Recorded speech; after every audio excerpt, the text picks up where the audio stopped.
Em 92 anos de vida, Chico Xavier psicografou mais de 400 livros e milhares de mensagens. Sua mão veloz e seu lápis afiado estavam sempre a serviço da comunicação entre o mundo dos vivos e o universo dos espíritos. Mas o fenômeno da psicografia intrigava os jornalistas. Em agosto de 1944, os repórteres Davi Nasser e Jean Manzon, da revista O Cruzeiro, foram à cidade de Pedro Leopoldo para testar os poderes mediúnicos de Chico Xavier. Os dois apresentaram-se como jornalistas americanos e fizeram uma longa reportagem com o título Chico, Detetive do Além. Jean Manzon fotografou o médium se concentrando e em seguida fez um flagrante que a revista qualificou como sensacional. Chico em transe dentro de uma banheira. Depois, o médium aparece lendo, psicografando e em momentos de descontração dentro da casa onde morava com as irmãs. As fotos revelavam que eles estavam diante de um homem extremamente ingênuo. Jean Manzon e Davi Nasser saíram então de Pedro Leopoldo convencidos de que os poderes mediúnicos de Chico Xavier não eram assim tão excepcionais. Se ele era realmente orientado por Emmanuel, o seu guia espiritual, porque a verdadeira identidade deles não tinha sido descoberta. Mas ao chegarem em casa e abrirem os livros que haviam recebido de presente do médium, tiveram uma surpresa. Quando foi de madrugada, o Manzon me telefonou dizendo: "Você já viu o seu livro que o Chico Xavier nos deu?" Eu falei: "Não." Então veja, eu fui ver na biblioteca, peguei o livro no escritório, no meu escritório de casa, e estava escrito exatamente isso. Ao meu irmão Davi Nasser, de Emmanuel. Ao Manzon ele havia feito uma dedicatória semelhante. Por coisas assim é que eu tenho muito medo de me envolver em assuntos de espiritismo. Esse é um terreno muito difícil, né, para se fazer uma reportagem, um terreno meio pantanoso. Você não encontra realmente uma base para você dizer, olha, é isso ou aquilo. É uma área extremamente difícil para o repórter. Chico fazia sempre questão de ler os poemas que psicografava.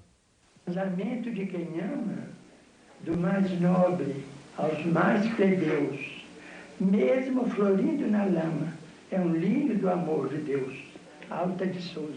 Por que ele consegue passar de motivo, de alvo, de tantas críticas e de tanta descrença para um ídolo popular? Como é que se explica essa curva? É fácil.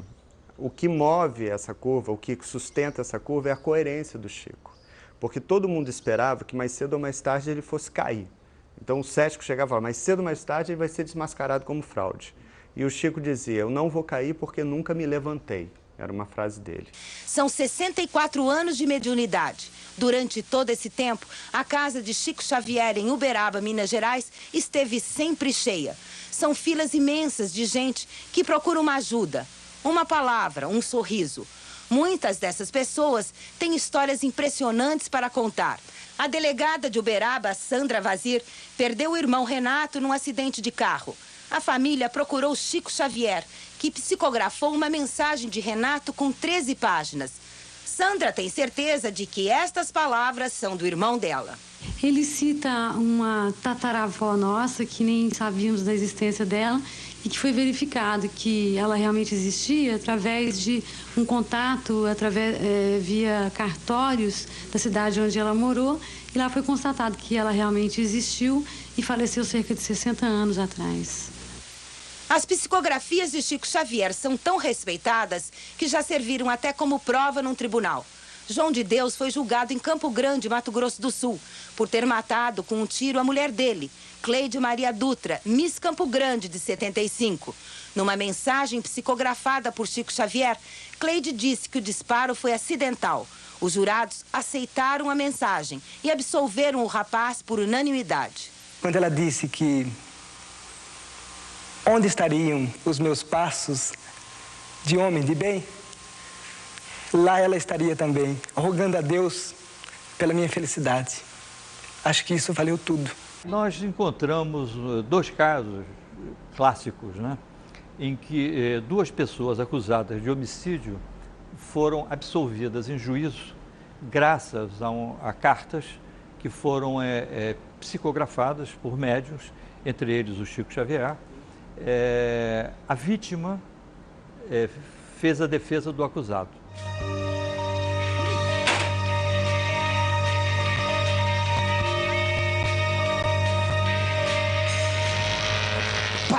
Quer um cigarro, Zé?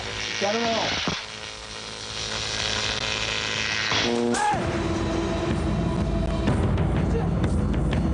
Atirou! Maurício! Maurício, pelo amor de Deus, foi sem querer, Maurício! Mãe! Eu tirei sem querer, mãe! Maurício! Maurício! Fala comigo, Não é um cigarro da boca dele. Ele só pôs a mão aqui assim, falou, Zé, você me atirou.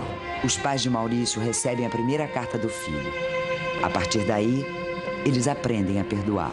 Queridos papai, mamãe, Maria José e Nádia, que Deus nos abençoe. Estou aqui com meu avô Henrique e peço a vocês coragem e resignação. É preciso lembrar de Deus nos acontecimentos da terra. Faço um pedido. Não fiquem pensando na minha volta para cá, criando sentimentos tristes. O Zé Divino não teve culpa no meu caso. Se alguém deve pedir perdão, sou eu, pois não devia ter ficado brincando ao invés de estudar. Prometo melhorar para fazê-los tão felizes quanto eu puder. Sou seu filho, irmão saudoso e agradecido, Maurício Garcês Henrique. No caso do Joelma, do incêndio do Joelma, que ocorreu em fevereiro de 74, 189 pessoas morreram em São Paulo. A mãe de uma jovem, ela procura o Chico Xavier, né? E ele então promete a ela que ia tentar entrar em contato com a filha, né? E ele produz então, ele entrega uma carta com informações que sua mãe sabia, né? Volquimar e as amigas não sobrevivem ao incêndio.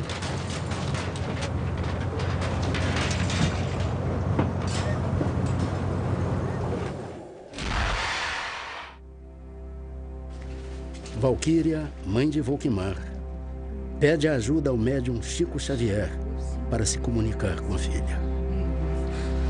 Ela desencarnou há muito tempo? A senhora está muito nervosa. Pode deixar. Faz 2 meses. Ela é uma das vítimas do incêndio do edifício Joelma. A senhora fique calma. Sua filha está bem. Ela precisava passar por isso. Por tudo que ela já tinha sido em outras encarnações. Os espíritos de 2 poetas teriam contado a Chico Xavier que as vítimas do incêndio do Joelma eram reencarnações de mortos do século XI nas batalhas das cruzadas para a reconquista cristã de Jerusalém. Ela pediu que eu viesse hoje, dia 13 de julho. Volquimar vai se comunicar. Ela estava acompanhada do Haroldo. Aqui nós temos a carta dela, que foi transcrita para o jornal na ocasião. Então ela vai controlando tudo que se passou lá. Ela vai refletindo, contando.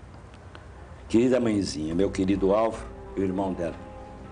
Primeira bênção que peço a Deus em nosso auxílio e bênção que rege a querida mamãe, para que as forças não me faltem, agora que tenho lápis com o auxílio de meu avô para escrever.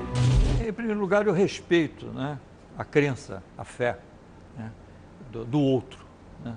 Eu acho que isso é fundamental em qualquer tipo de matéria que você faça. Eu acho que você tem que ter uma postura, primeiro, de respeito. Você tentar entender o outro, né?